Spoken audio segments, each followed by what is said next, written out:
Assalamualaikum warahmatullahi wabarakatuh. Selamat pagi. Telah sampai Waalaikumsalam kita di hari warahmatullahi kedua wabarakatuh. pada rangkaian acara seminar awam. Untuk hari ini kita akan diisi ada dua sesi materi, di mana yang pertama adalah pembukaan, kemudian ada dua sesi materi. Yang materi pertama akan dibawakan oleh Dr. Rian Ahmad, spesialis urologi dengan tema apa itu pembesaran prostat jinak. Kemudian yang materi kedua oleh Dr. Besut Daryanto, spesialis bedah, spesialis urologi konsultan, dengan tema materi bagaimana pengobatan pembesaran prostat jinak. Sebelumnya, selamat datang kepada seluruh peserta yang hadir secara daring pada seminar awam siang hari ini. Yang terhormat, Kepala Wijaya Rumah Sakit Saiful Anwar, Dr. Besut Daryanto, spesialis bedah, spesialis urologi konsultan. Yang terhormat, Ketua Program Studi Urologi Fakultas Kedokteran Universitas Brawijaya Rumah Sakit Saiful Anwar, Dr. Kurnia Pentas Putra, spesialis urologi konsultan beserta seluruh supervisor PSPDS Urologi Fakultas Kedokteran Universitas Brawijaya Rumah Sakit Saiful Anwar. Perkenalkan, saya Dr. Zaki sebagai pembawa acara seminar awam hari ini. Seminar hari ini mengusung tema pembesaran prostat jinak bersama narasumber yang ahli di bidangnya, yaitu Dr. Rian Ahmad Adi Saputra, spesialis urologi, dan Dr. Besut Daryanto, spesialis bedah, spesialis urologi, konsultan pediatri urologi. Dan seminar hari ini akan dimoderatori oleh Dr. Medianto, spesialis urologi. Sebelumnya, mohon izin untuk membacakan kurikulum vitae dari beliau. Beliau untuk riwayat pendidikan, pendidikan dokter Fakultas Kedokteran Universitas Brawijaya, kemudian beliau melanjutkan pendidikan dokter spesialis urologi Fakultas Kedokteran Universitas Airlangga. Kemudian untuk karir profesional beliau, beliau merupakan staf KSM Urologi Rumah Sakit RSSA Malang. Kemudian beliau juga staf pengajar Fakultas Kedokteran Universitas Brawijaya. Beliau juga dokter spesialis urologi Rumah Sakit Islam Aisyah Malang dan dokter spesialis urologi Rumah Sakit Umum Mitra Delima Malang. Sebelumnya, mohon saya izin sampaikan bahwa Dr.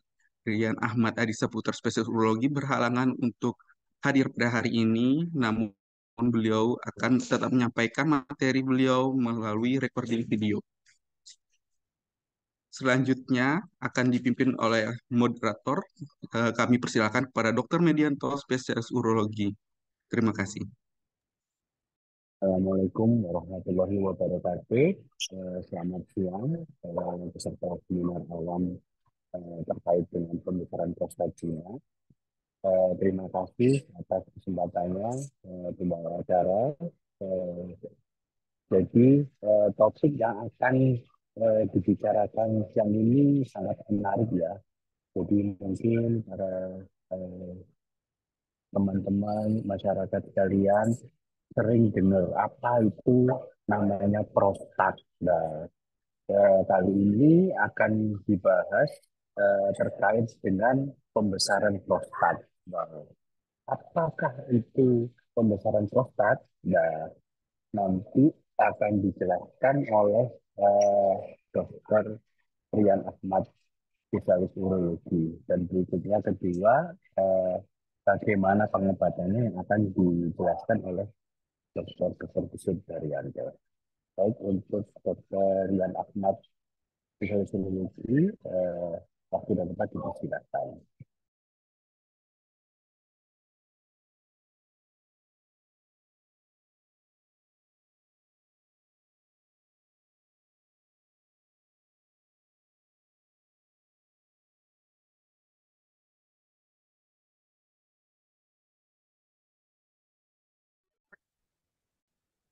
Assalamualaikum warahmatullahi wabarakatuh. Terima kasih atas kesempatan yang diberikan.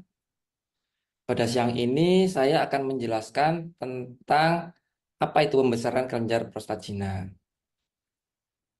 Pembesaran prostat jinak adalah suatu keadaan di mana kelenjar prostat mengalami pembesaran yang bersifat jinak yang hanya timbul pada laki-laki yang sudah menginjak lanjut usia.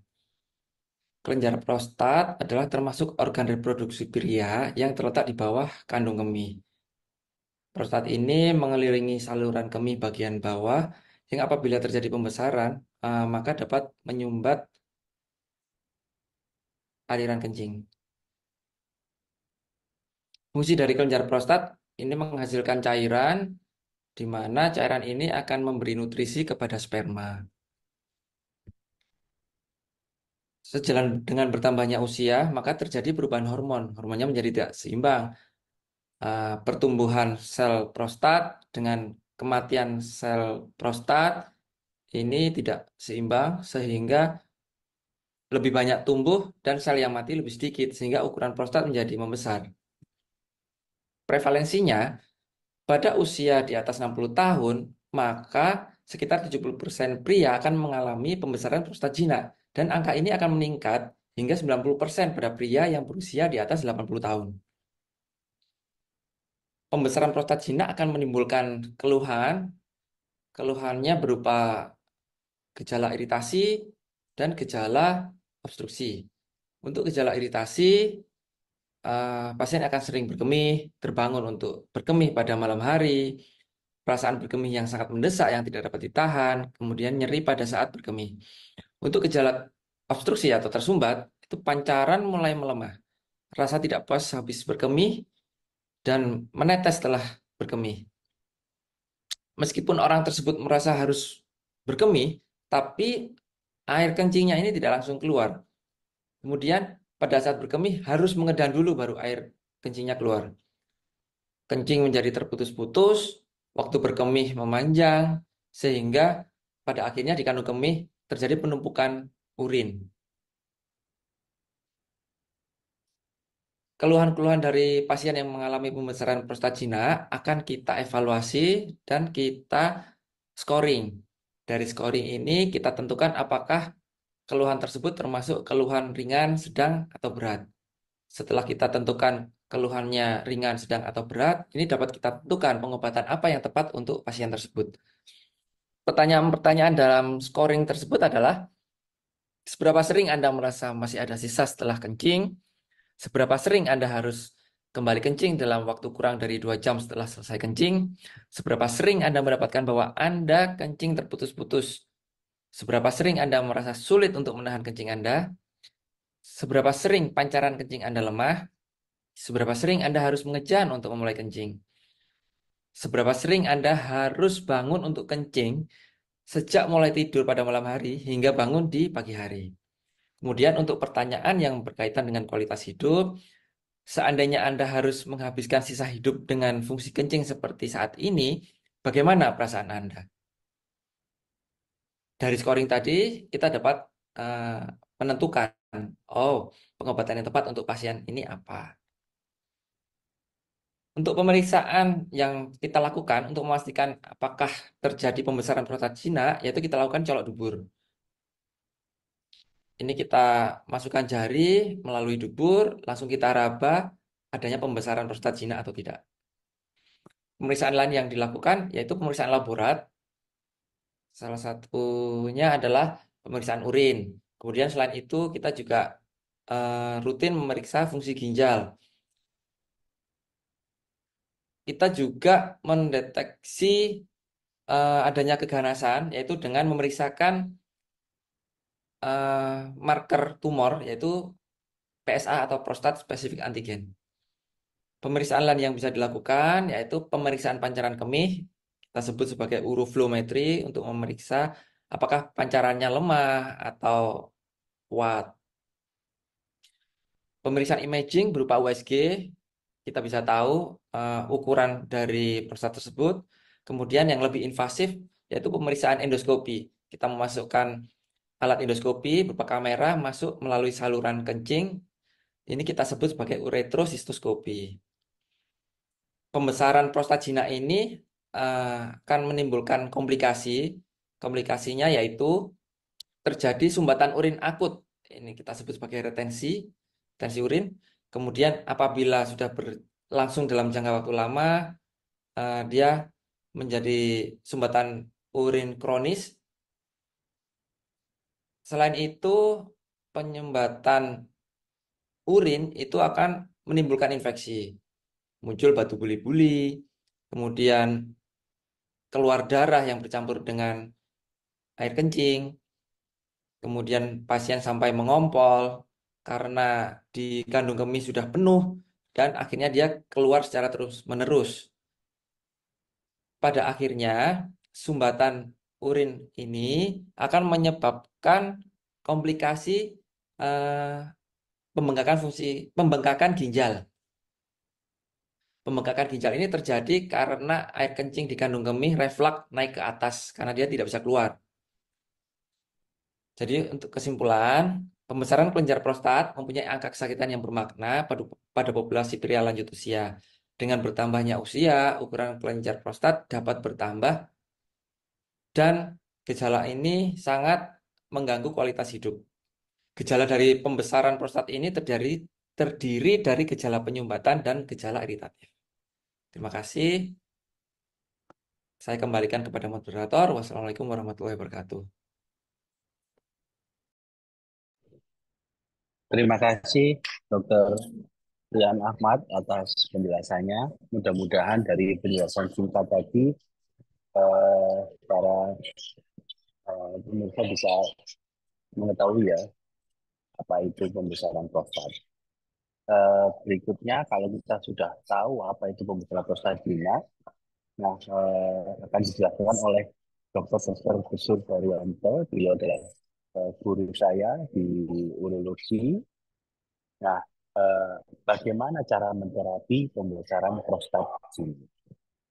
Pada Dr. Besut, monggo dok memberikan Terima ilmu bagi kasih para pemirsa.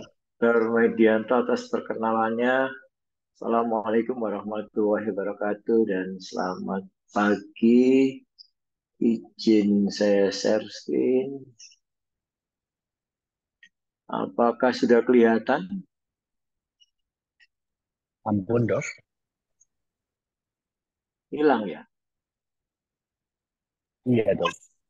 Hanya Stop dulu blank. aja, stop dulu aja kalau blank ya. Uh,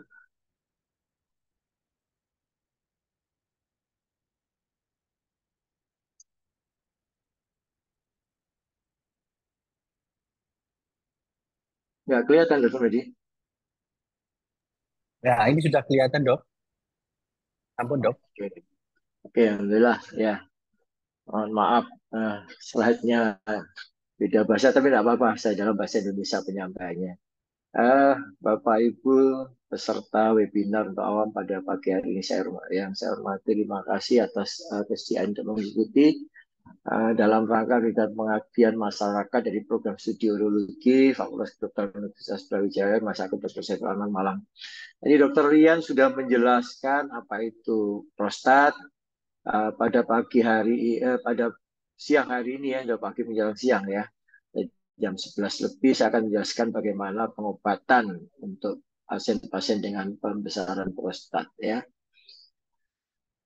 Sebagaimana diketahui bahwa keluhan pasien-pasien dengan pembesaran prostat adalah keluhan yang berkaitan dengan keluhannya saluran kencing bagian bawah. Saluran kencing bagian bawah itu adalah kandung kemih dan namanya saluran pembuangan atau uretra. Nah, ini adalah keluhan-keluhan tersebut memang penyebab keluhan-keluhan yang berkaitan dengan saluran kencing bagian bawah itu tidak hanya karena prostat, tapi apabila didapatkan pada laki-laki usia 50 tahun atau lebih, maka penyebabnya yang paling banyak adalah pembesaran prostat yang sifatnya jinak ya. Kemudian ini untuk mengetahui tersebut maka kita harus mengetahui bahwa bagaimana sih proses kencing yang normal. Itu dimulai dengan adanya rasa ingin kencing. Rasa ingin kencing itu muncul bila kapasitas kandung kencing itu terisi kira-kira separuh. Jadi ada 200 sampai 250 cc. Urin di dalam kandung kencing muncullah sensasi ingin kencing. Kemudian dimulainya proses kencing dengan pancaran yang kuat tanpa terputus dan sampai selesai kencing tersebut merasa puas. Itulah proses berkemih yang normal. Tapi apa yang terjadi pada pasien-pasien dengan gangguan prostat atau pembesaran prostat? Yang pertama adalah dimulainya adalah tadi keinginan kencing itu nggak bisa ditahan atau bahasa Jawanya bahasa Indonesianya kebelet. Jadi rasa keinginan kencing yang kuat yang sulit ditahan. Ini gejala-gejala yang muncul pada kasus-kasus dengan pembesaran prostat. Kemudian setelah itu setelah kencing sepertinya tidak bisa ditahan, sampai di toilet mau dikencingkan, nggak bisa langsung keluar. Karena harus menaikkan tekanan, karena di bawah kandung kencing ada sumbatan tadi, penekanan dari prostat, sehingga kencingnya menjadi sulit. Ya, akhirnya harus mengedan. Ya.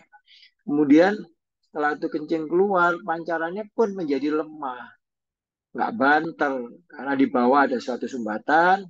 Kadang-kadang juga proses kencingnya tadi tersendat-sendat atau terputus, dan di akhir juga bisa urinya nampak pada gambaran ini, kadang-kadang kebablasan sampai ngumpul ya.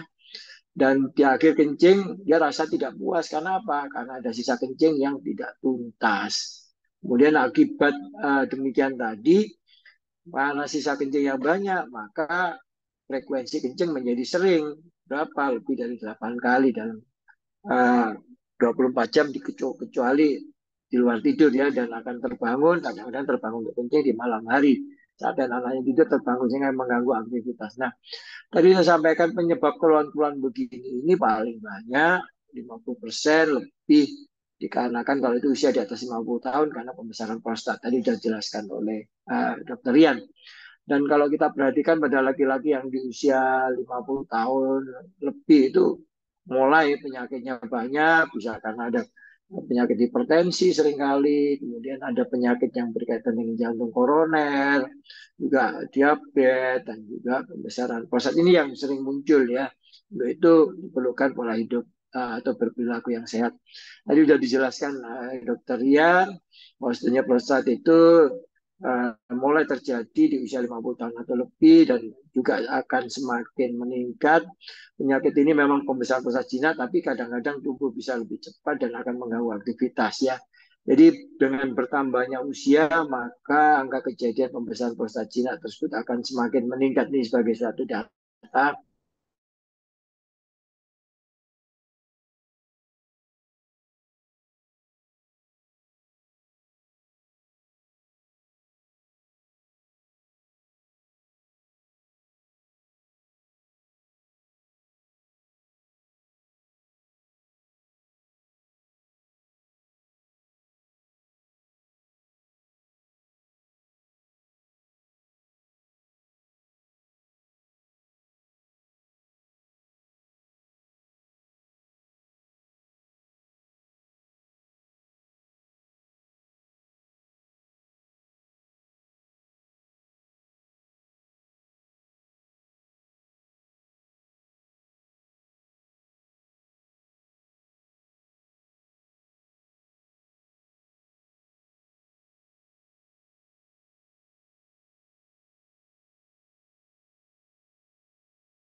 Mohon maaf, bentar mungkin ada koneksi yang bermasalah dari Dr. Besut. Iya, sudah. Sekarang gimana Dokter Kamu Medi?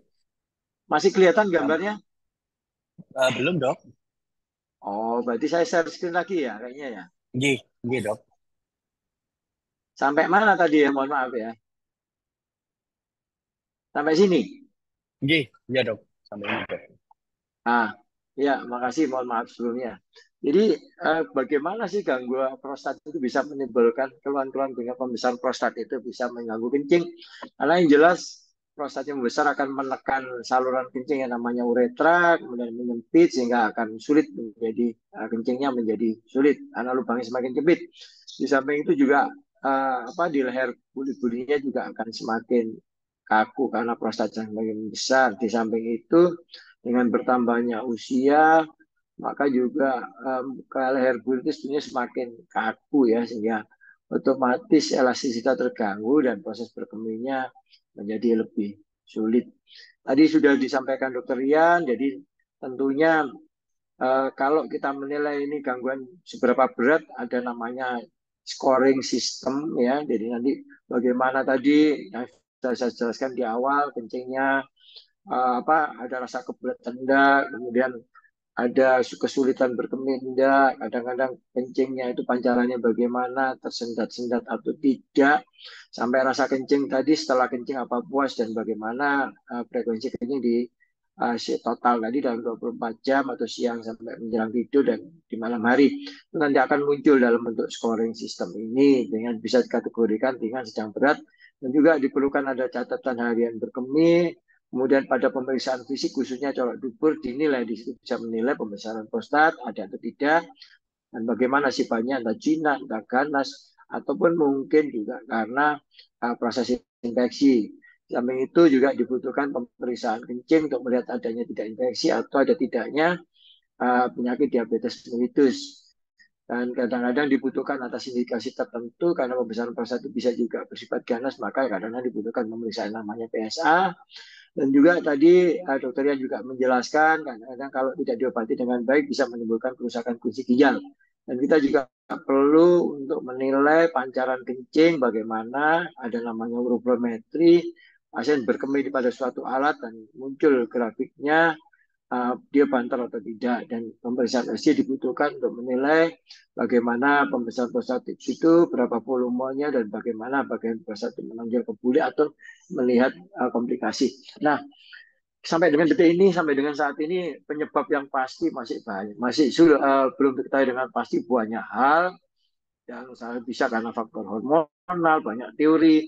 Yang pasti juga proses ini adalah proses yang berkaitan dengan usia atau aging, jadi tambah usia saya kalau menjelaskan kepada pasien-pasien saya secara umum ya kayak rambut, tambah usia itu rambut putih dan hampir semua akan terjadi seperti itu. Begitu juga kira-kira pada prostat. Dengan bagaimana pengobatan, kadang-kadang tidak membutuhkan obat atau cukup merubah pola hidup ya.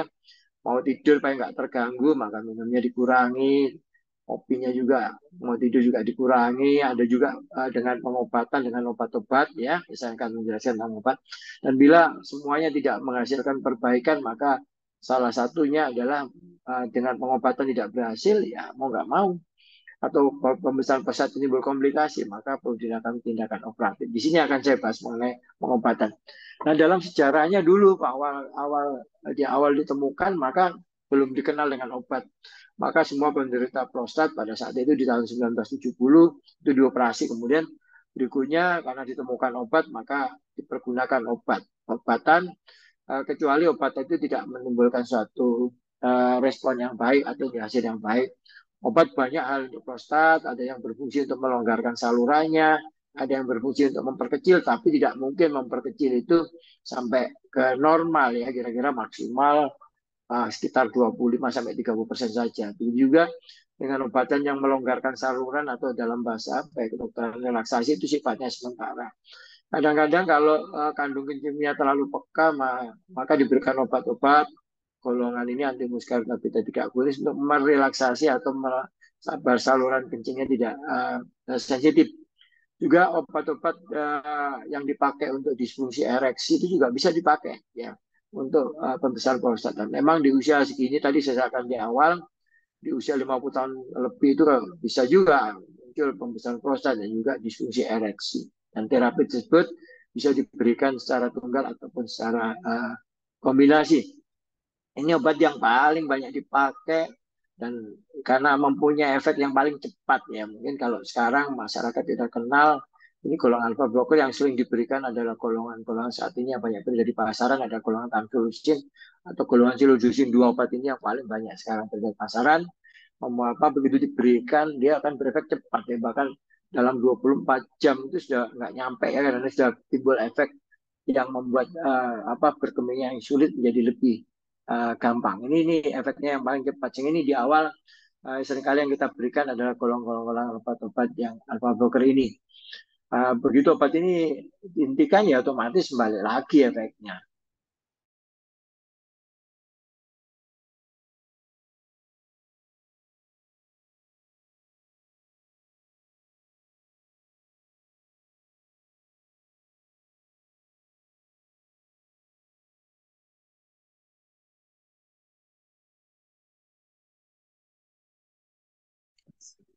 Mohon maaf atas tidak kenyamanannya. Sepertinya Ya, ada gangguan jaringannya dari Dokter Besut.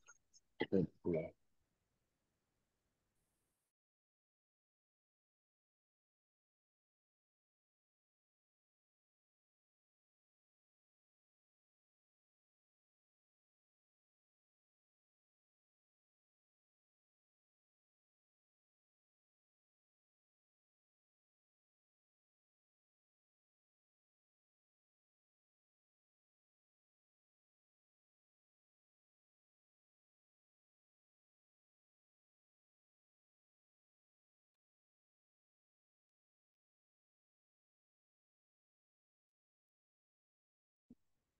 Mohon maaf tadi terputus sampai mana Hmm. Dokter Medi ya?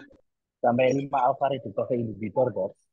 Oh, mohon maaf ya. Mohon maaf secara Ini sebentar ya. sambil di istirahat satu proses selesai. Ini saya masih sampai ini ya. Ya, Sampai di sini ya. Jadi sebelumnya ini, Dok. ya sebelum ini. Jadi obat-obat yang bisa memperkecil volume prostat ya. Tadi diberikan, tapi obat tersebut hanya mampu memperkecil volume prostat, cuman kita maksimal sampai di 30%. Ada obat-obat golongan lain yang untuk membuat relaksasi kandung kemih ya, dengan pemberian obat-obatan anti muskarinik atau beta 3 agonis ini membuat kandung kencing menjadi supaya tidak tahu sensitif ya, nggak sebentar-sebentar kencing ya. Sambung ini juga ada obat golongan fosfodiazepine inhibitor nih, contohnya sildenafil atau Viagra dan sebagainya, teman-temannya tadi juga ada Lavil atau ya mungkin kalau di masyarakat dikenal dengan Cialis ini untuk disfungsi ereksi, tetapi juga bisa untuk dipakai untuk kasus-kasus pasien dengan pembesaran prostat, kan intinya membuat satu relaksasi. Dan pada usia-usia yang 50 tahun atau lebih angka disfungsi juga meningkat, kadang-kadang pembesaran prostat disertai dengan juga disfungsi ereksi, sehingga bisa dipakai obat ini secara bersamaan untuk dua fungsi.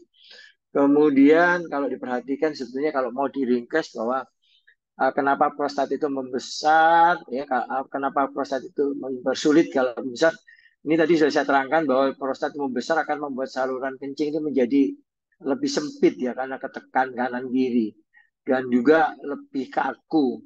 Nah, obat-obat tadi salah satunya fungsinya adalah membuat relaksasi sehingga ini yang sempit ini ditarik ke tepi kanan kiri sehingga lubang tengah menjadi lebih longgar. Ini salah satu pengobatan yang dikerjakan membuat saluran ini menjadi lebih longgar dengan cara menarik prostat ke tepi kanan kiri. Yang obat yang kedua adalah golongan obat-obat di mana volume prostatnya ini yang membesar ini bagaimana diperkecil dengan obat tadi. Tentunya baru berefek setelah 6 bulan ya, 3 sampai 6 bulan. Dan tidak bisa normal, tapi tentunya memperkecil sampai di kira-kira 30%. Kemudian yang lain tadi di kantung kemih membuat jantung kemih tidak kurang peka ya, jadi agak-agak lebih bisa menahan pipis. Dengan demikian maka biasanya pasien muncul pertanyaan sampai kapan itu? Ya sudah sampai obat itu nggak mempan karena fungsinya tadi melonggarkan dengan menarik prostat ini ke kiri dan ke kanan sehingga lubang jadi lebih longgar, tapi berhenti ya balik lagi. Nah, memperkecil prostat ya juga nggak bisa banyak, maksimal 30. Sementara kebanyakan dari kita kan pasti ingin panjang umur ya. Contohnya kalau ulang tahunnya kan panjang umurnya kan gitu kan. Jadi ya sehingga ya tambah usia prostat tambah besar sehingga tentunya pengobatan prostat ini bukan sampai dalam arti kesembuhan menjadi orang jadi normal, enggak, tapi memperbaiki kualitas hidup, kencingnya lebih baik, dan kemudian nanti obat itu sudah tidak mempan, maka dilakukan tindakan berikutnya adalah tindakan operasi ya. Itu ini uh, tadi sudah saya terangkan, nggak perlu lagi ya.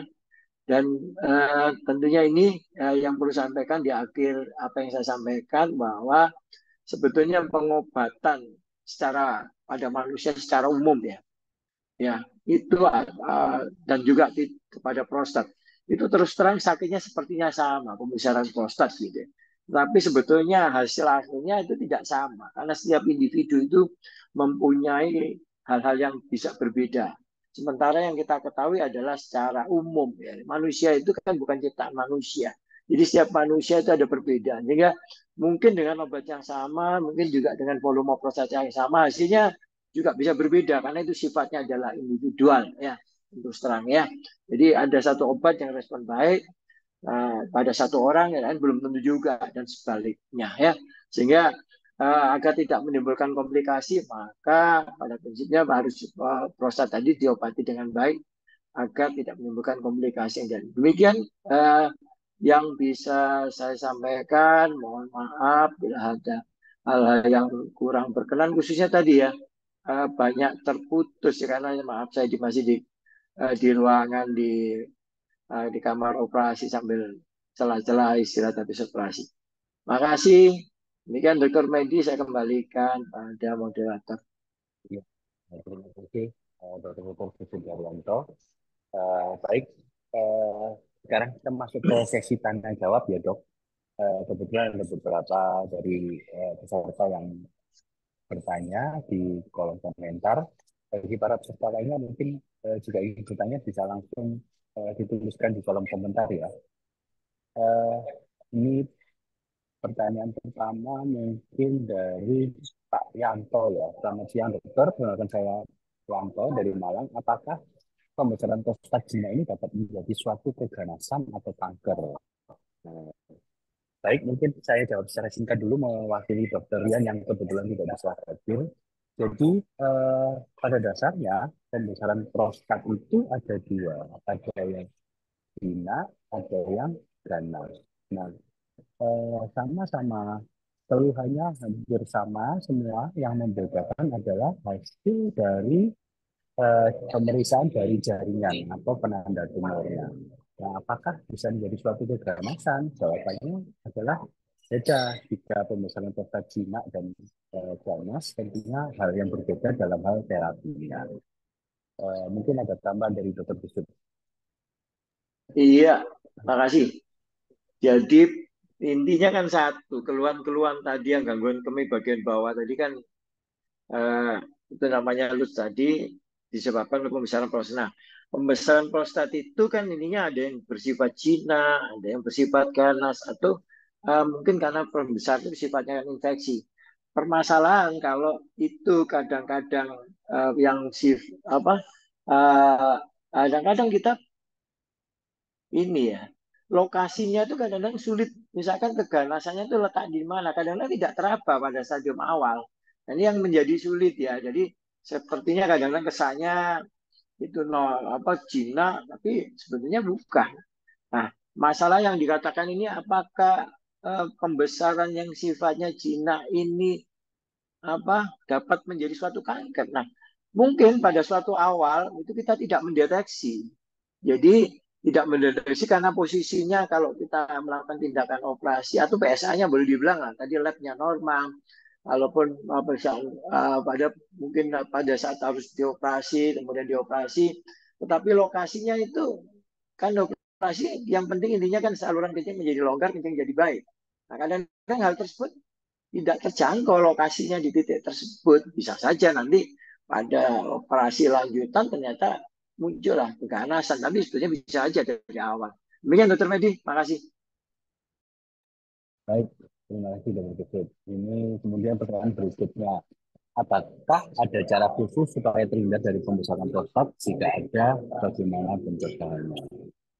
Eh, Mungkin tadi yang sudah disampaikan dokter Rian ya dan dokter Besyo bahwa memang pembesaran prostat ini eh, mengikuti umur ya dok ya. Jadi ketika Iya, laki-laki ya, jadi kalau iya, tambah tua di atas umur 50, nah ketika ada keluhan kencing, lah itu kita patut curiga. Salah satu kemungkinan pertamanya adalah pembesaran prostat ini ya, baik itu bisa jinak maupun kanker ya.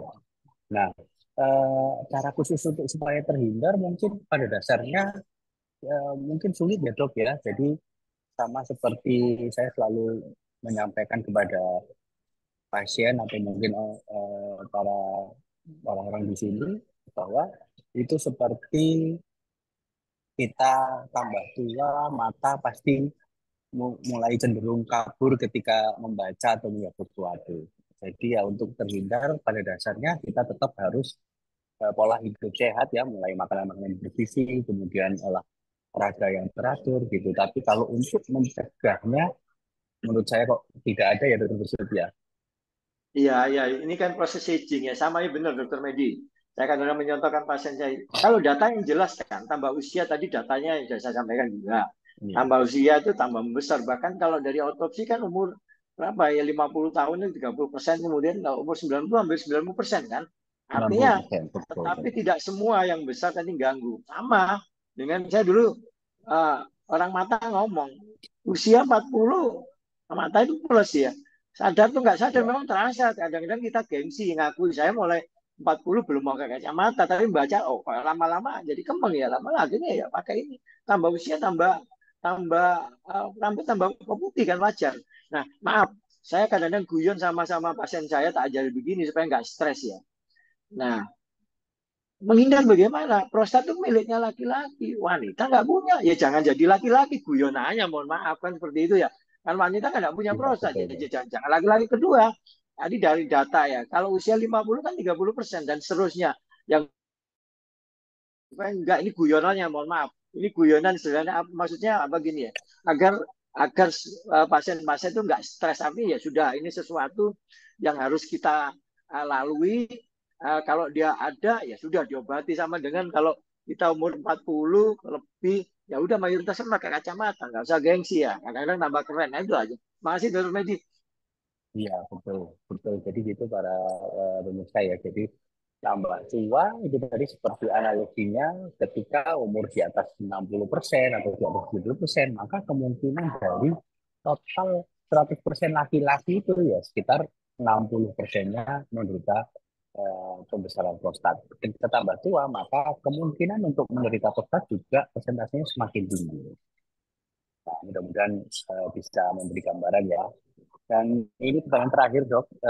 Untuk ukuran prostat ini, apakah ada syarat khusus berapa ukuran prostat yang harus dioperasi, serta apakah ada kemungkinan gangguan fungsi seksual setelah operasi prostat? Nah, mungkin bisa Ya, memberikan makasih. Jadi gini, macam. tadi sudah saya sampaikan kan, rata-rata keluhan itu mulai muncul di usia 50. Sementara sebetulnya di usia 50 itu penyakit yang lain juga penyertanya juga kadang-kadang ada kan, atau bersamaan. Ada usia 50 selain prostat, juga kadang disfungsi ereksi juga mulai muncul ya. Bahkan usia muda pun 40 muncul ya. Sekarang angkanya data semakin tambah usia, kemungkinan disfungsi ereksi itu atau gangguan fungsi seksual juga semakin menurun. Wajar. Testosteron juga turun dan banyak faktor kelainan di pembuluh darah, jantung koroner, diabetes ya, kan begitu. Itu banyak.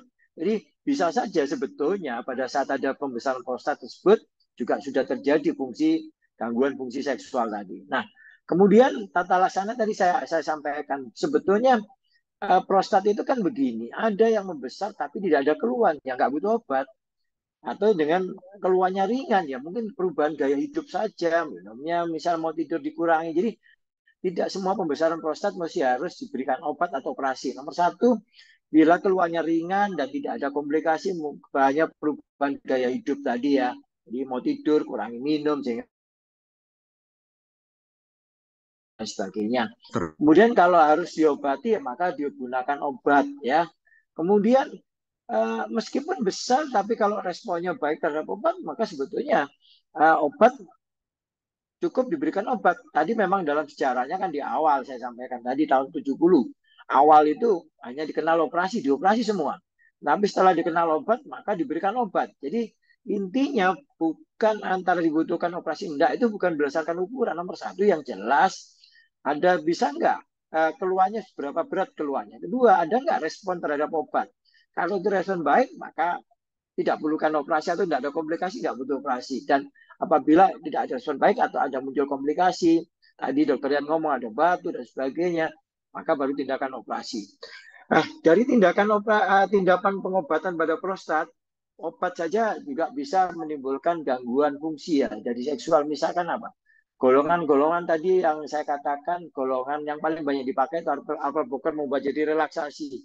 Nah, kadang-kadang itu juga menimbulkan efek yang namanya retrograde ejakulasi, atau pasien-pasien saya mengatakan bahwa ejakulasinya kering karena masuk ke dalam kandung kencing kan. Ngomongnya bahasanya itu udah keselip. Atau istrinya laporan, dok, kok suami saya hubungan seksual kok nggak basah, ya nggak keluar karena ngecornya ke dalam. Nah, itu bisa namanya retrograde ejakulasi, itu ya gangguan fungsi seksual seperti itu ya. Kemudian lain bisa. Jadi tindakan operasi, kalau pertanyaan apa bisa mengganggu fungsi seksual, ya bisa jawabannya. Tadi bisa terjadi salah satunya adalah retrograde ejakulasi, tetapi perlu diingat kalau tidak diatasi dengan baik, misalkan obat tidak dilakukan, obat tidak nggak respon, nggak mau operasi. Tapi kalau itu tidak kita kerjakan kan mengganggu fungsi-fungsi yang lain, tidurnya rusak dan sebagainya. Kan begitu dokter media.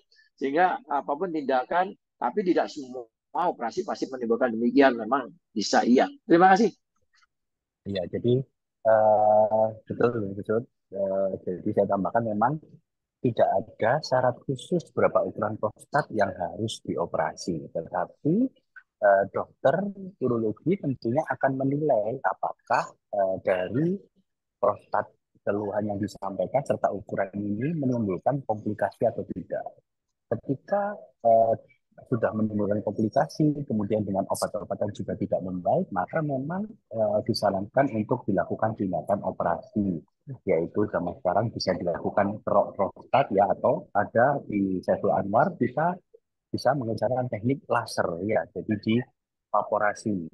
Nah, untuk gangguan fungsi seksual setelah operasi memang sangat resikonya memang bisa terjadi, yaitu yang sudah disampaikan dokter retrograde ejakulasi. Jadi ejakulasinya kering. Jadi setelah pasien biasanya keluhannya setelah berhubungan kok nggak keluar cairan semen atau cairan spermanya.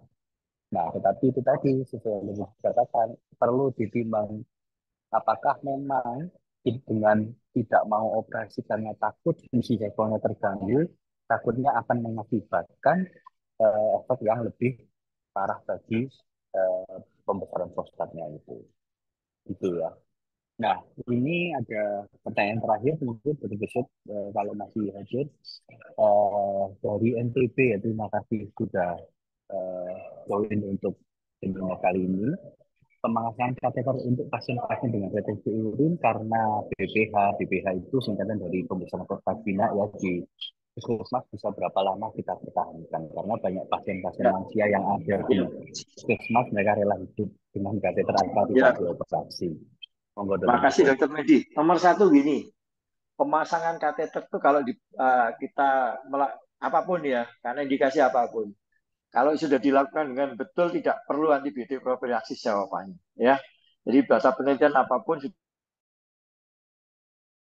asal dikerjakan dengan benar, desinfeksi atau tutup steril, ya, problem itu maka tidak dibutuhkan antibiotik propilaksis. Itu yang statement saya yang pertama untuk pemasangan kateter.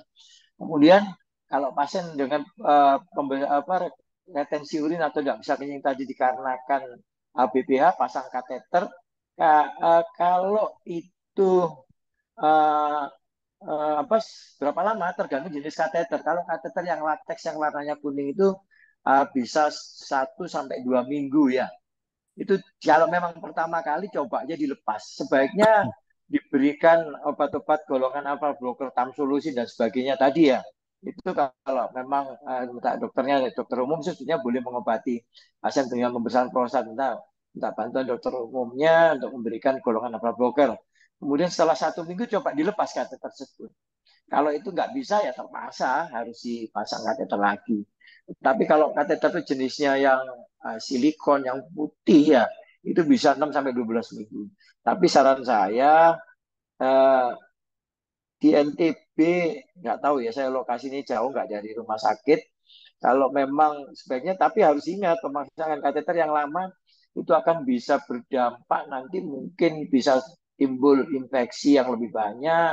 Kemudian kandung kencing juga bisa berubah menjadi kanker ya, karena bekas kateter tadi termasuk mungkin dia jadi penyempit kateternya tadi di uretranya di distrik tuh. Demikian, Dokter Medi, makasih.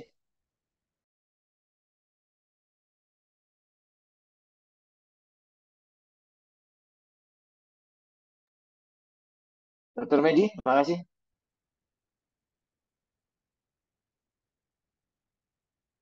Suara saya bisa didengar? Iya. Baik, dokter bisa didengar, dokter? Kemungkinan dokter Medianto terputus, Oke, dokter. jadi Gangguan. sudah ya, nggak ada pertanyaan lagi ya. Iya, dokter, sudah pertanyaan sudah habis.